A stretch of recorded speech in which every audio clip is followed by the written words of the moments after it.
Bismillahirrahmanirrahim. Assalamu alaikum dear students, how are you? I hope you all safe and sound in your homes. Dear students, our today's topic is lesson number 4, night. Open your books.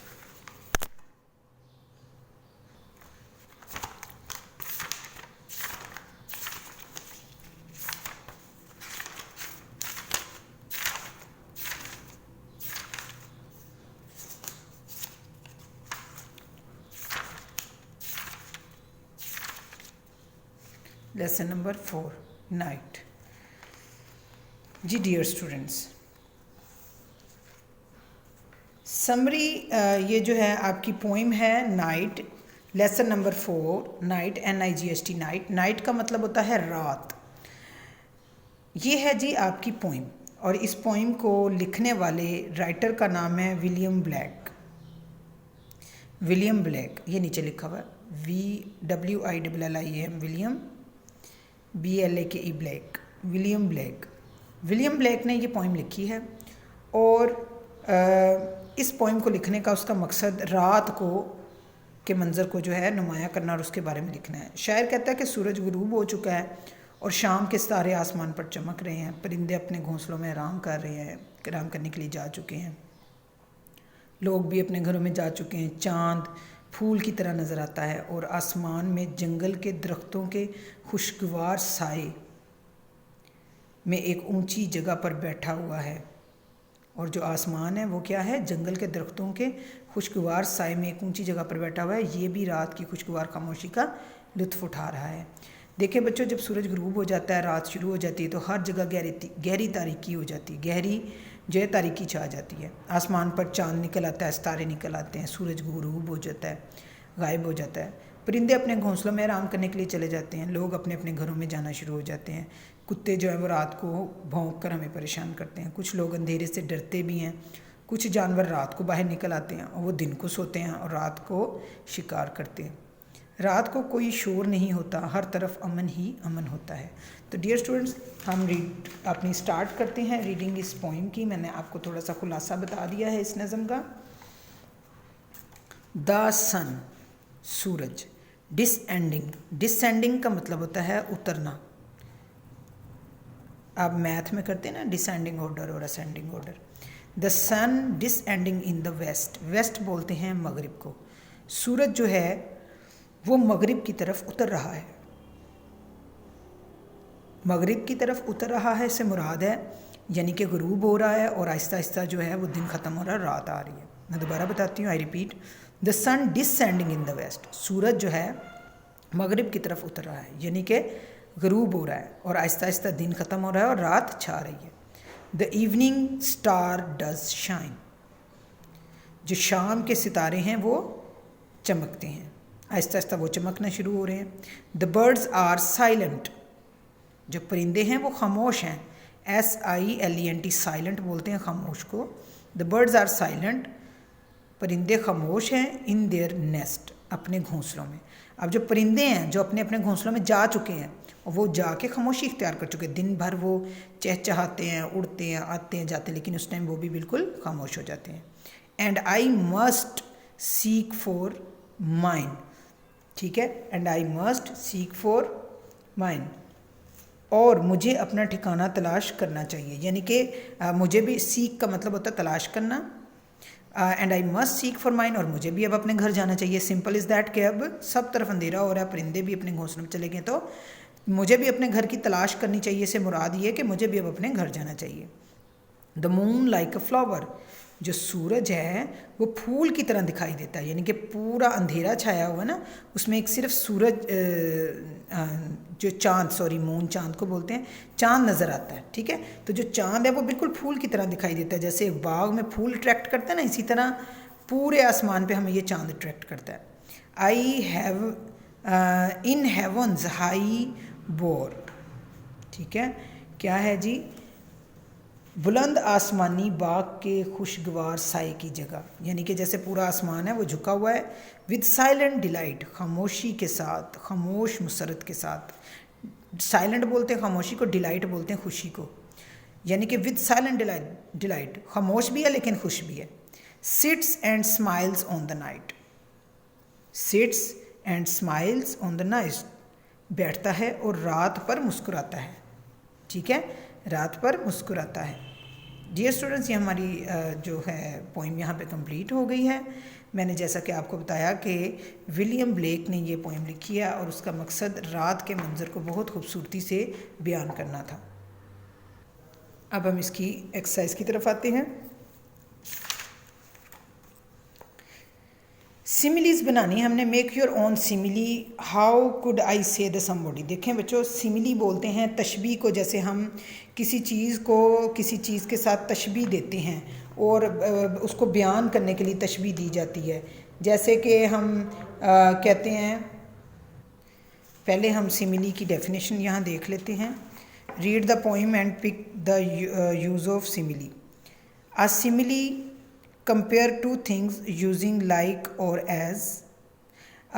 Simile जो होती है वो तशबीहात होती हैं दो चीज़ों का आपस में जब हम मुआजना करते हैं, जिसके लिए हम एज या लाइक का वर्ड यूज़ करते हैं। For example, if I want to say that somebody swims well, I can say she swims like a fish, यानी कि लाइक अ फिश, वो तैरती है फ़िश की तरह।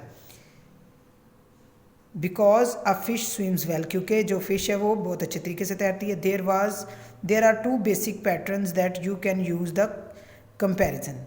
ठीक है, मैं ये कह सकता हूँ कि वो मछली की तरह तैरता है क्योंकि मछलियाँ बहुत अच्छा तैरती हैं। वो बुनियादी नमूने हैं और आप उसको मुआवजना करने के लिए इस्तेमाल कर सकते हैं। ठीक है, इसमें हम लाइक, एज वगैरह इस्तेमाल कर सकते हैं। अब यहाँ हमने सिमिली यूज़ करनी है। कैसे यूज़ करेंगे? Run fast, he run fast like a deer. He run fast like a deer. Deer क्या होती है? हिरन। हिरन तेज़ भागती है ना। ही रन फास्ट, वो तेज़ भागता है, लाइक अ डियर। अब हमने यहाँ पे सिमिलीज यूज़ करनी है। उसके बाद है is pretty. She is pretty like a fairy. Fairy यानी कि परी। लाइक अ फेरी, फेरी की तरह वो बहुत प्यारी है। उसके बाद है जंप्स वेल, यानी कि अच्छे तरीके से जंप लगाना। She jumps well like a panther. अब पैंथर क्या होता है? पैंथर आप लोग कार्टून भी देखते होंगे, पिंक पैंथर यकीनन। पैंथर यानी कि टाइगर, चीता वगैरह की किस्म है। Is strong, he is strong like a trunk. He is strong like a trunk, वो सूंड की तरह मजबूत है। ये अब आप ज़रा रिपीट कर लें, मैं रिपीट करती हूँ और कैमरे से करीब कर देती हूँ। He run fast, he runs fast like a deer. She is pretty like a fairy. She jumps well like a panther. She is strong like a trunk. TRUNC, PANTHOR panther और TRUNK ट्रंक। यहाँ पे हमने जो simile use की थी, अब यहाँ पे हम करें how could I say that something feels soft, I feel it as soft as cotton. मैंने इसको महसूस किया इतना नरम जितना कि cotton, COTTON, cotton. Is sweet यानी कि मीठा। This mango is sweet as honey, ये आम इतना मीठा है जितना कि शहद। This mango is sweet as money. Is heavy, वजनी। He is heavy as a elephant, वो इतना वजनी है जितना कि एक हाथी।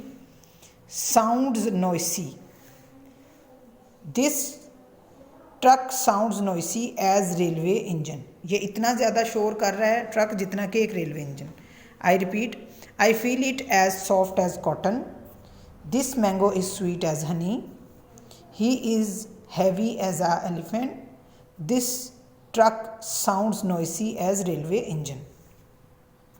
Complete the summary of the poem using the following words. ये वर्ड्स हैं go, shine, enjoy, rest, set and like. इसकी मदद से हमने इसको फिल करना है।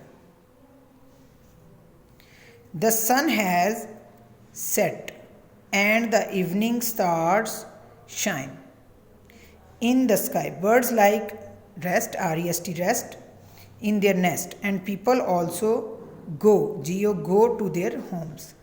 The moon looks like, LIKE, like a flower, and it also enjoy, ENJOY, enjoy the night time.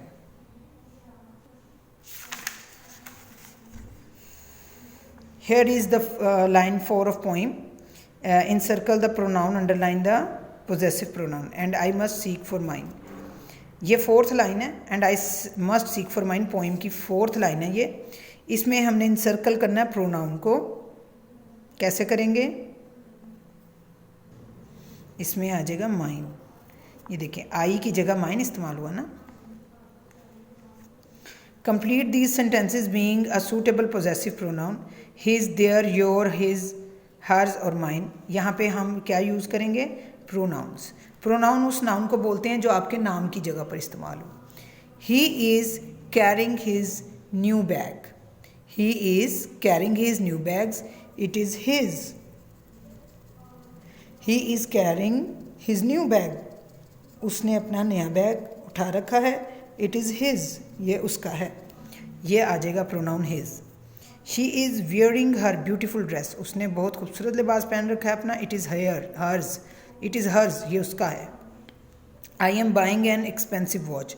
मैं एक महंगी घड़ी खरीद रहा हूँ. इट इज़ माइन, ये मेरी है. They are ironing their shirts. These are theirs, ये उनकी हैं. You are holding a story book. It is yours, ये तुम्हारी है. Complete the following sentences with the suitable preposition. Majid is coming back on Monday. ये preposition हमने यहाँ लगानी है. ऑन मंडे आएगा. She plays dash in afternoon. In the afternoon. She plays in the afternoon. Their plane will arrive at 3 o'clock. There plane will arrive at 3 o'clock. He takes lesson on Sunday. He takes lessons on Sunday. You can see me at 7:30 in the evening. You can see me, यहाँ पे आएगा at 7:30 in the evening. यहाँ पे आएगा in. Use the correct form of verb given the brackets to make present continuous tense. I can't come, I learn my lesson. I am learning आ जाएगा. Continues है ना, कॉन्टीन्यूज़ में I N G का इस्तेमाल होता है. आई एम लर्निंग, लर्न की जगह आ जाएगा I am learning my lesson. What you do, mom is waiting for you. What are you doing. What are you doing ऊपर आ जाएगा. ये देखें यहाँ पे लिख दिया आपने.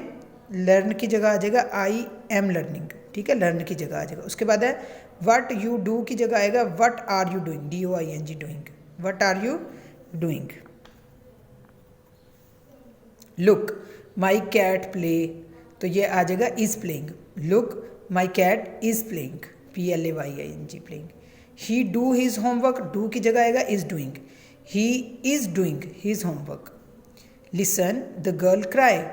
Listen the girl is crying. ठीक है.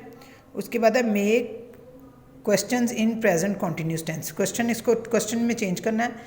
We are waiting for the bus. हम एक बार याद रखें, जब हमने इसको क्वेश्चन में चेंज करना है तो ये जो हेल्पिंग वर्ब होता है ना, जैसे इज़, आर, एम, वाज, वर, इसको बाहर ले आते हैं. बस इतना सा काम होता है. ये आर बाहर आ जाएगा. Are we waiting of the bus, end पे क्वेश्चन मार्क आ जाएगा. She is going to work, इसमें ये इज़ बाहर आ जाएगा. Is she going to work. देखें she is going to work, वो काम पर जा रही है. जब हम इज़ बाहर ले आएंगे is she going to work, क्या वो काम पर जा रही है, खुद ब खुद सवालिया में तब्दील हो जाएगा. He is riding a bike. वो एक बाइक पर सवार है. Is he riding a bike, अगर हम इज़ बाय निकाल देंगे बन जाएगा क्या वो बाइक पर सवार है. We are travelling by train, हम ट्रेन से सफ़र कर रहे हैं, तो ये आर बाहर आ जाएगा. Are we travelling by train. आगे क्वेश्चन मार्क लाजमी है, ये बात ज़हन में रखिएगा बच्चों. तो ये बन जाएगा क्या हम ट्रेन से सफ़र कर रहे हैं. She is cooking mutton for super. Super कहते हैं खाने को. वो जो है मटन पका रही है खाने में, तो ये इज़ बाहर आ जाएगा. Is she cooking mutton for super, आगे आ जाएगा क्वेश्चन मार्क. क्या वो खाने में मटन बना रही है. They are playing football. वो फुटबॉल खेल रहे हैं, इसमें आर बाहर आ जाएगा. आर दे प्लेइंग फुटबॉल, आगे आ जाएगा क्वेश्चन मार्क. तो क्या वो फुटबॉल खेल रहे हैं. Choose the correct word. I could not get a seat in the bus. A mosquito bit me last night. My mother is cooking rice for supper. My grandmother tells us stories. My grand father, ये देखें ये इधर सामने इनमें से हमने जो choose करते जाना उस पर टिक लगाते जाना है। माई ग्रैंड मदर यहाँ जगह tells a stories, Saad hits, ये हिट आएगा, Saad hit a ball and scored the goal, a ship sails over water, a ship sails over water. Dear students, your homework is to read your poem again and again and learn difficult meanings of the difficult word. Solve your exercise on book and learn. इंशाल्लाह next lecture में फिर मुलाकात होगी एक नए topic के साथ। अल्लाह हाफिज़।